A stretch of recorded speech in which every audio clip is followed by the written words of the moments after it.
एक बार एक शिष्य ने विनम्रतापूर्वक अपने गुरुजी से पूछा, गुरुजी, कुछ लोग कहते हैं कि जीवन एक संघर्ष है, कुछ अन्य कहते हैं कि जीवन एक खेल है और कुछ जीवन को एक उत्सव की संज्ञा देते हैं। इनमें कौन सही है? पुत्र, जिन्हें गुरु नहीं मिला उनके लिए जीवन एक संघर्ष है। जिन्हें गुरु मिल गया उनका जीवन एक खेल है। और जो लोग गुरु द्वारा बताए गए मार्ग पर चलने लगते हैं, मात्र वही जीवन को एक उत्सव का नाम देने का साहस जुटा पाते हैं। यह उत्तर सुनने के बाद भी शिष्य पूरी तरह से संतुष्ट ना था। गुरु जी को उस आभास हो गया। वे कहने लगे, लो तुम्हें इसी संदर्भ में एक कहानी सुनाता हूँ। ध्यान से सुनोगे तो स्वयं ही अपने प्रश्न का उत्तर पा सकोगे। एक बार की बात है कि किसी गुरुकुल में 3 शिष्यों ने अपना अध्ययन संपूर्ण करने पर अपने गुरुजी से यह बताने के लिए विनती की कि उन्हें गुरुदक्षिणा में उनसे क्या चाहिए। गुरुजी पहले मंद मंद मुस्कुराए और फिर बड़े स्नेहपूर्वक कहने लगे, मुझे तुमसे गुरुदक्षिणा में एक थैला भर की सूखी पत्तियां चाहिए, ला सकोगे? वे तीनों मन ही मन बहुत प्रसन्न हुए, क्योंकि उन्हें लगा कि वे बड़ी आसानी से अपने गुरुजी की इच्छा पूरी कर सकेंगे। सूखी पत्तियां तो जंगल में सर्वत्र बिखरी ही रहती है। वे उत्साहपूर्वक एक ही स्वर में बोले, जी गुरुजी, जैसी आपकी आज्ञा। अब वे तीनों शिष्य चलते चलते एक समीपस्थ जंगल में पहुंच चुके थे, लेकिन यह देखकर कि वहां पर तो सूखी पत्तियां केवल एक मुट्ठी भर ही थी, उनके आश्चर्य का ठिकाना ना रहा। वे सोच में पड़ गए कि आखिर जंगल में कौन सूखी सूखी पत्ती उठा उठा कर ले गया होगा। इतने में ही उन्हें दूर से आता हुआ कोई किसान दिखाई दिया। वे उसके पास पहुंचकर उससे विनम्रतापूर्वक याचना करने लगे कि वह उन्हें केवल एक थैला भर सूखी पत्तियां दे दे। अब उस इंसान ने उनसे क्षमा याचना करते हुए उन्हें यह बताने कि वह उनकी मदद नहीं कर सकता, क्योंकि उसने सूखी पत्तियों का ईंधन के रूप में पहले ही उपयोग कर लिया था। अब वे तीनों पास में ही बसे एक गांव की ओर इस आशा से बढ़ने लगे थे कि वो हो सकता है वहाँ उस गांव में उनकी कोई सहायता कर सके।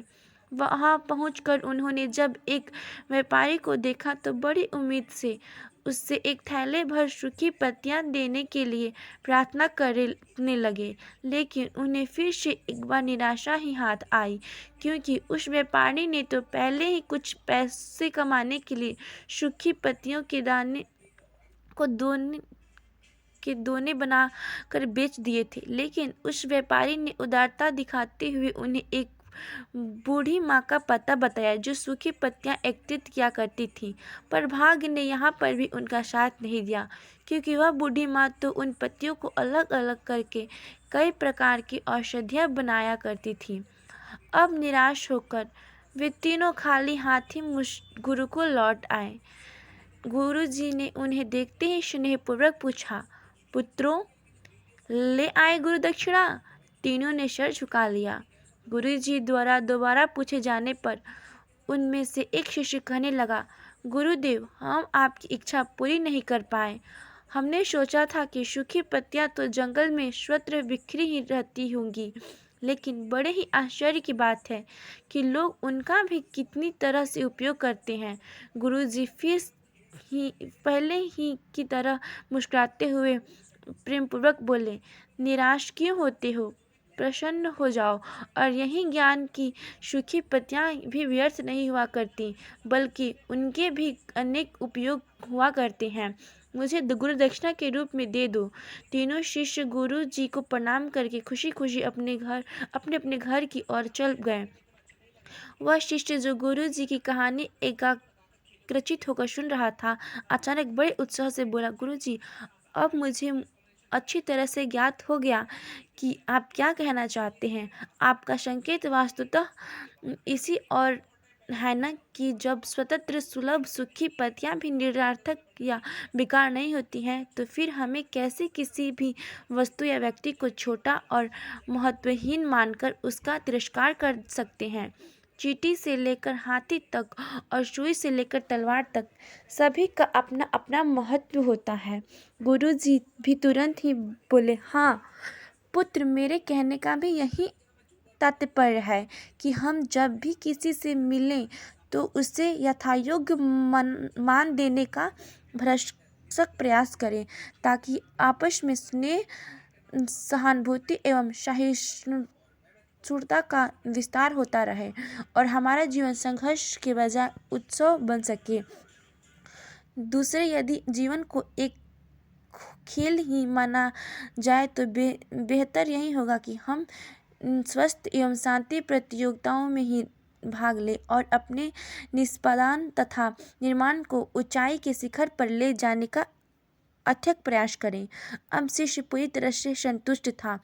अंततः मैं यही कहना चाहती हूँ कि यदि हम मन, वचन और कर्म, इन तीनों ही स्तरों पर इस कहानी का मूल्यांकन करें तो भी यह कहानी खरी ही उतरेगी। सबके प्रति पूर्णाग्रह से मुक्ति मन वाला व्यक्ति अपने वचनों से कभी भी किसी को आहत करने का दुस्साहस नहीं करता और उनकी यही ऊर्जा उनके पुरुषार्थ के मार्ग की समस्त बाधाओं को हार लेती है।